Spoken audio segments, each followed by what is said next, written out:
Well, as I talked about in the introduction about Sayreville, as it grew, Sayreville became a Polish town, Polish community.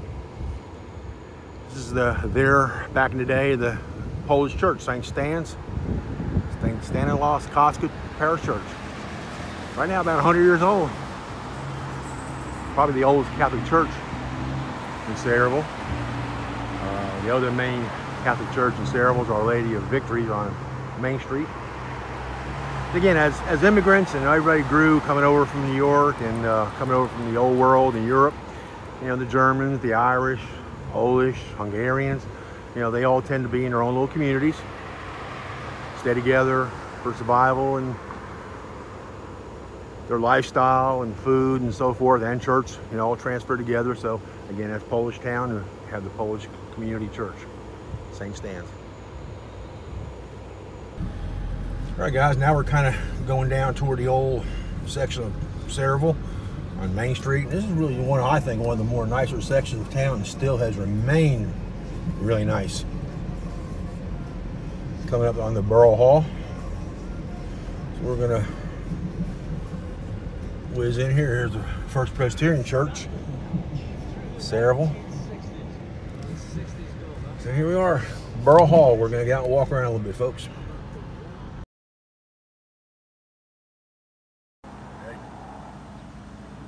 Welcome back.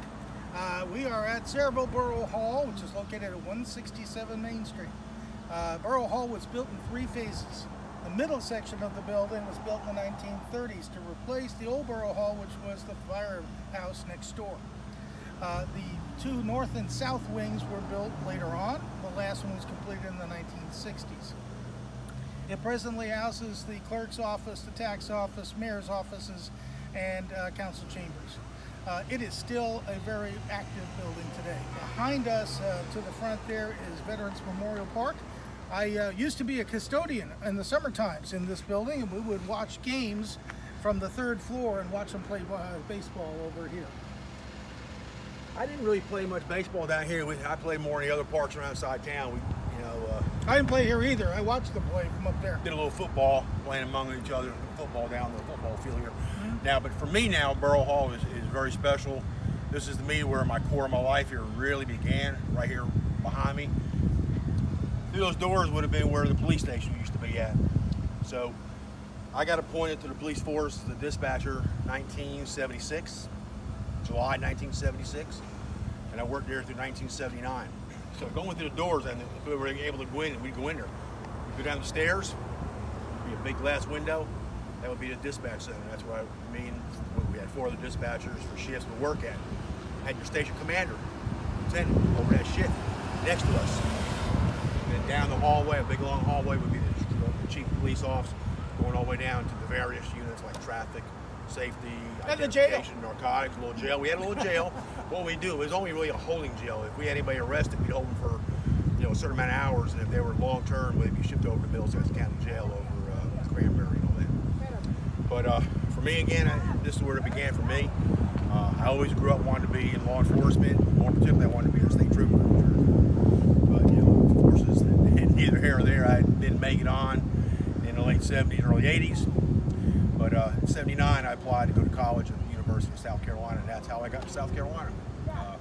Moved down in 79, left the police department.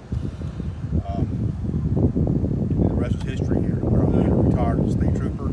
But I will say, even though I had a lot of good jobs as a trooper and all that, some of my best years I'll always remember was being here as a dispatcher. I still to this day have a lot of memories. We'll always have a lot of memories of working here, right here at the bottom of Borough Hall. Now follow me, we're going to walk down here to another prominent building that's in Sayreville. It's the Sayreville First Aid Squad building. The old squad. It's not where they are now. So we'll meet you over there in a minute. Welcome back. We are now on the other end of Borough Hall. And if you look over here, these 2 double doors here, when we were kids, this was the Sayreville Public Library. That was the entrance to the library, which is on the 1st floor of the south wing. Next to us over here is the old firehouse, which really was first a Borough Hall for Sayreville before the first section of this one was built. It became the first firehouse. And now it is a relic. It is still used by the Public Works Department to store files and such, and it is used occasionally for meetings. And then Steve will tell you about the building behind us. All right, a special to my heart here in Sayreville First Aid Squad building right here behind us. This is not the current one. We're going to go to the current one on Washington Avenue, Washington Road. But as you look here, this is where I guess I did one of my first political lobbying groups when I was 18, 19 years old. Back in the day, again, let's go back to the old squad building. The two bays here to our left would have been where the old Cadillac ambulances going back in the 70s would have been in their bays at. Car 46, car 45, I can still remember it. Over to the right of the buildings where we had a rescue truck for the heavy rescue when we had extrication for motor vehicle accidents or that kind of stuff, boating incidents on the river. And we had another big super crash truck. They were 47 to 48 squad number collectively. But again,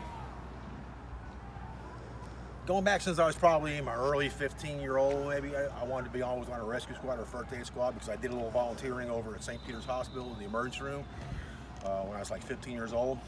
So I guess I got the bug of wanting to be in the first aid squad. Now, in here, most of us are a lot of volunteers, all volunteer, except now you have a little bit of paid paramedics, you know, through Robert Wood Johnson and other hospitals. But back in the 70s, it was strictly all volunteer. All volunteer. And, you know, we never got a cent for what we wanted to do.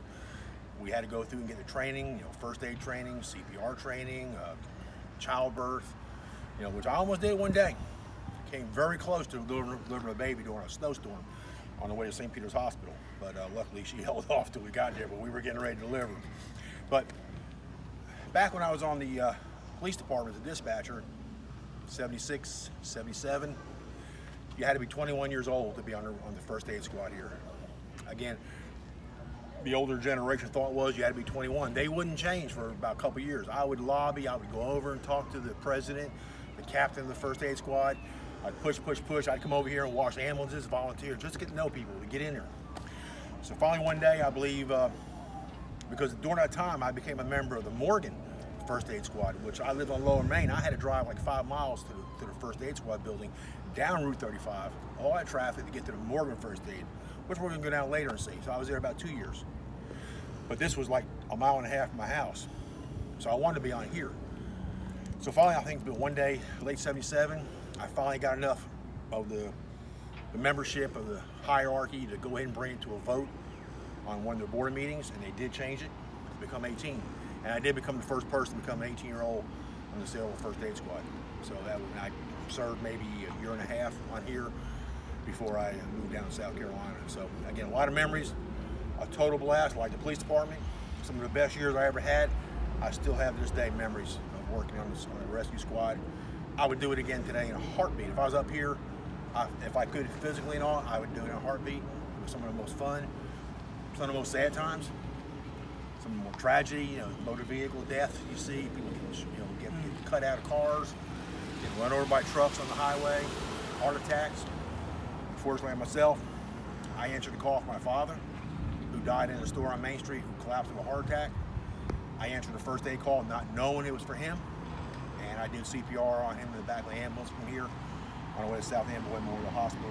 You know, he passed away. So the good and the bad and the ugly of being on the first aid squad.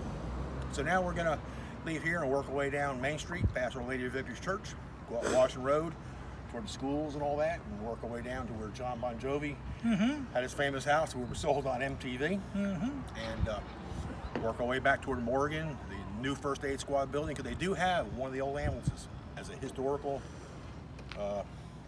artifact that they use in parades. One of the ones that I worked in, probably one of the 1960s Cadillacs. So let's go on down